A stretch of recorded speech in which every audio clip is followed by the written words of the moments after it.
Hello everybody, this is ManuS and welcome to another Legends of Runeterra deck tech.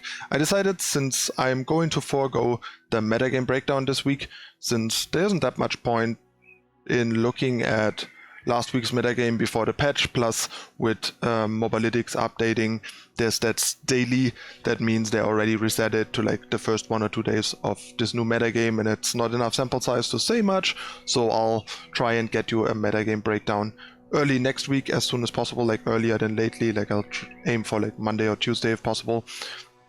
But instead I'll give you a bit more of a fun and experimental deck tech this time around to explore some of the newer ideas with the balance patch and just have some fun with it together and try some cool stuff.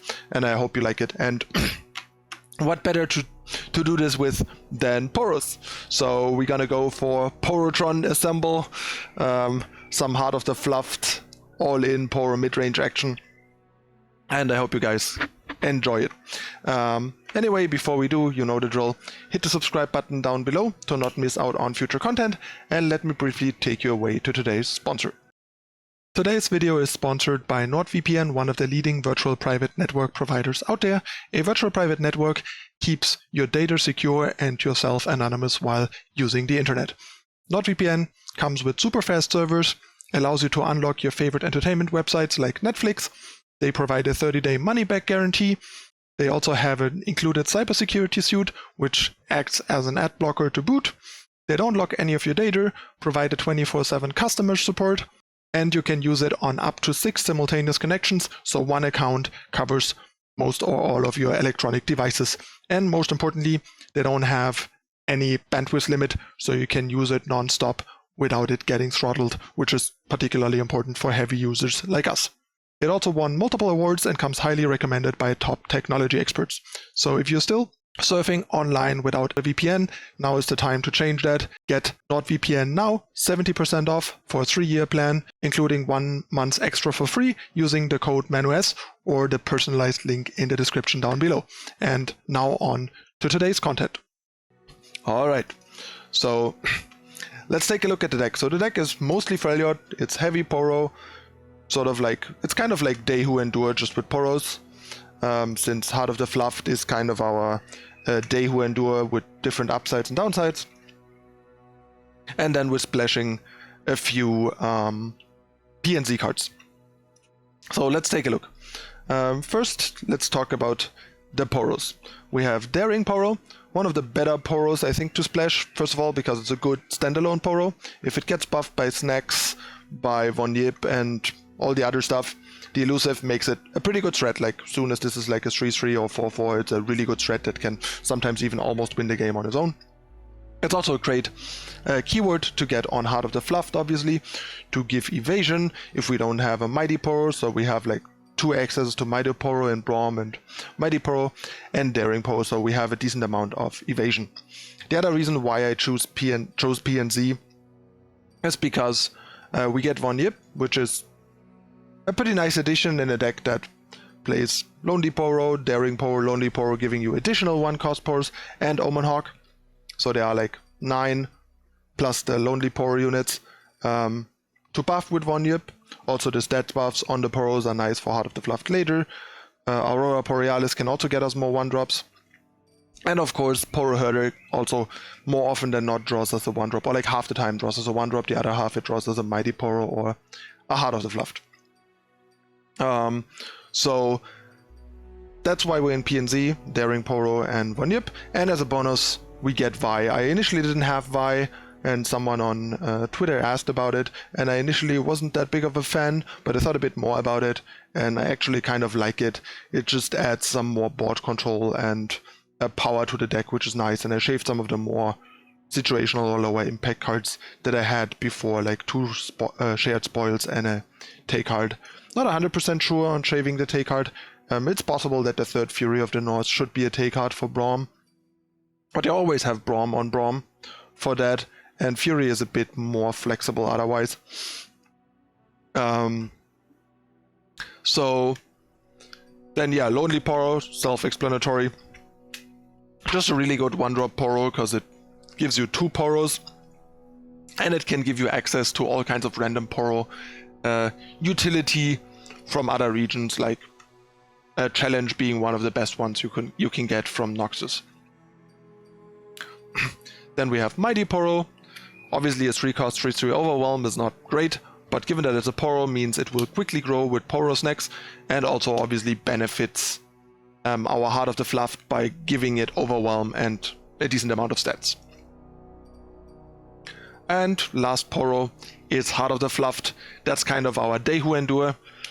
6 cost, it usually gets Overwhelm or Elusive, so it also has Evasion, and it often quickly outgrows the Heart of the... like a Dehu Endure, especially now that Dehu Endure got nerfed to be a 7-cost unit. So, yeah. The main downside with Heart of the Fluffed is that it is pretty bad against Will of Ionia compared to a Dehu Endure that you can just replay, but it's much better against Purify because you're left with a 4/4. It's also better against any removal because you get back a Heart of the Fluffed in play, so you are always kind of left with a 4/4. Or if you have other Poros and they kill it and you get a Heart of the Fluffed, you basically get your next Dehu Endure type unit. So it's pretty annoying, and I think there are a decent amount of things that make up for the fact that it's worse against Will of Ionia than Dehu Endure would be. But that's basically how you look at the deck. It's a similar style of deck and plan and so on. Then let's talk about the other units. We have Omen Hawk. Not much to say here. It's just a very good unit. It's a little less impressive in this deck because on some of the units it doesn't matter as much. But even like getting a 3/4 Poro herder can be really strong. Mighty Poro becoming a 4/4 on turn 3 is huge. Daring Poro getting buffs is great. Braum getting buffs is amazing, obviously, so is Vi. Heart of the Fluff is kind of trivial, but Von Yip becoming a 3/4 is kind of a big deal because then he suddenly doesn't die to all the common removal anymore, so it's much harder to remove, which means he has much more opportunity to buff stuff. And it happens that Omen Hawk is a 1-cost unit, so it also gets buffed by Von Yip and then becomes a 3/3, which makes it a much better deal. Then Poro Herder, of course. Technically it's kind of a Poro card, but yeah. He doesn't draw 2 Poros anymore, obviously, but he's still very good. He still is a 2-cost 2/3 that a lot of the time draws your card. You're usually not going to play him without drawing your card, and we have 6 1-cost Poros to make that happen. And you also have the Mighty Poro, so sometimes you can delay it till like turn 4 or something. So yeah, Poro Herder, really great card advantage card here. Then we have Braum. He's also technically a Poro card since he provides us with another Mighty Poro, so more access to Poro stats and Poro evasion. And he's also just straight bot control, and once he's leveled, he obviously, yeah, poops out Poros all the time, which is great. Von Yip, as I already mentioned, is kind of additional contingency to make our stuff matter, especially our Poros and Omen Hawks that are otherwise a bit underpowered at times. Then Vi for just some more board control and punch. He's just a good card. That covers all the units, and that just leaves us with some spells. Elixir of Iron, I don't think I need to explain to anyone why this card is good and why you put it in unit decks. In this deck, what it does is it protects Braum, Professor Von Yip, and Vi in particular, and sometimes does random stuff in combat on your other units. It's not like at its peak power in this deck, but I still think it's probably good enough to run over like other stuff. I mean, I guess you could consider trying something like cutting them for like 2 shared spoils and a take card that I was talking about, for example, or something like that. Or you could even consider trying something like Thermogenic Beam. Yeah, a couple of options here. Like, I'm not entirely married to Elixir in this particular deck. Like I said, on some of the units it's not that great, but overall it's still pretty good. If we had more cheap spells, Starlit Seer would be an option, but you can't really cut Elixir for Starlit Seer. That doesn't really work or make much sense. And otherwise there isn't a whole lot I can think of. Like, we have some room on 3, like we could consider running like Tavern Keeper for some more defense, but it's a bit too controlling of a card for a deck like this, I think. Having another 2-drop would really not be bad, but the options are kind of so-so. Like, you could play Sentry, that wouldn't be bad, like I don't hate that. You could also play Campunk, Actually, the more I talk about this, I think I might want to cut Elixir for Sentry, because I felt the deck actually has some issues on 2, like doing enough, presenting enough of a board. And Elixir, while being overall great, and being particularly great at keeping Braum alive, it might not be that essential. It got a bit better by adding Vi, but not entirely sure. And like Sentry is just, yeah, pretty good. Like what could be done is something like this. Because the problem with Spoils is, like, Spoils is pretty nice, but unless you have a Daring Poro, it's not that easy to get it activated. Like Mighty Poro helps, so it's nice, but it's not super reliable and kind of awkward to turn on, which is kind of a big deal, because if you don't plunder this, it's really bad. And splitting it like 2 Elixir, 2 Fury has the upside of you have some cheap ways to keep your Braum and your Vi protected, while still having some power of Fury of the North on Braum, or just in combat on random units. So maybe I would try something like this, because I really felt like the deck could use another 2-drop, probably. Even though you have 9 1-drops, so you sometimes go like 1-drop into 1-drop plus float a mana for Elixir or snacks or something. But Sentry is also just like a very solid unit in these types of decks, where you just kind of want to like throw resources at your opponent and make a big Heart of the Fluff, kind of like for similar reasons as it is good in Dehu Endure. It's obviously even a bit better in Dehu Endure than in this one, but I think it's still a pretty solid 2-drop option. I don't like the other options very much. Like, I could see Campunk, like Campunk is decent, but this deck doesn't seem to make that good use of Campunk, especially if we reduce Elixirs and stuff, because Elixir is great on Campunk. Ice Veil Archer is an okay option, but the 1 health is awkward. Raider is fine, but doesn't really add that much to the game plan. Stalking Wolf is okay, but not sure if that's really what we want, but it's one of the better options, I think. And then we have Seer, but I don't think we do enough with Seer, honestly, to play it. Although a 2-cost 2/3 that triggers a couple of times is still not bad, but it's probably not that great. But I could be wrong, like it's possible that Seer could be the way to go. So yeah, this is the current list. Let's talk about the rest of the spells. 2 Elixir now, 3 Poros next, not much explanation needed. It's the heart of the deck. It's kind of what makes our Poros big. We have Iceborne Legacy, but we don't, like, since it doesn't count for tribe, it counts for like the specific card, and we are not like making a lot of 1 Poro. This doesn't really do anything. It's like a bad Poros next.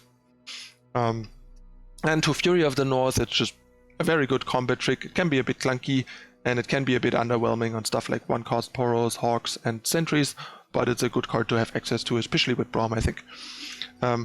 Once again, still open to consider something like Take Heart instead, but I think Take Heart is a bit too narrow.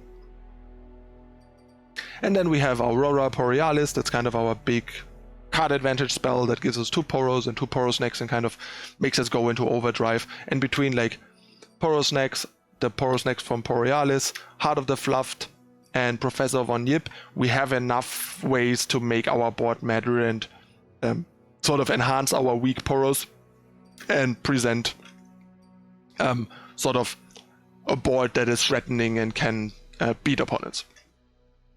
And yeah, why I called the deck Porotron Assemble is obviously because Heart of the Fluff and the animation of Heart of the Fluff, when you play it, it's like all the Poros fuse together and like assemble, and like the 1 Poro holds up his sword like he just turned into Voltron, and it's just such a cool and cute Voltron reference that is pretty perfect. Or like Poro Zord, whatever reference you prefer, Power Rangers, Voltron, or whatever. But yeah, the deck is really cool and actually pretty solid. Like I played it yesterday, like 10 games on stream, and went like 6-4 with it. It's not gonna be a tier 1 deck, maybe not even a tier 2 deck, but it's competitive enough that it will probably win you more than 50% of your games, and it's a really cool deck. So give it a try, and maybe it's even a tier 2 deck. Who knows? Like, it has a lot of power to it, and it's a strategy that has been successful before with Dehu Endure, like the direction. So there's some real potential here, but most likely it will be like a good tier 3 deck that wins more than 50% of the games, but is like very middling overall. So yeah, that's the deck. If you love Poros, this is the time. I don't think Poros will get any better anytime soon than right now, and this makes for a surprisingly competitive all-in like Poro mid-range deck, and a pretty cool and fun one, I think, and I hope you guys enjoy it too. Let me know how you feel about this type of stuff, showing you some more experimental and sort of cool stuff rather than just trying to go for the like most competitive, best performing decks I can find and stuff. I'm just trying to share interesting concepts and yeah, also like maybe provide some deck building insights in various directions.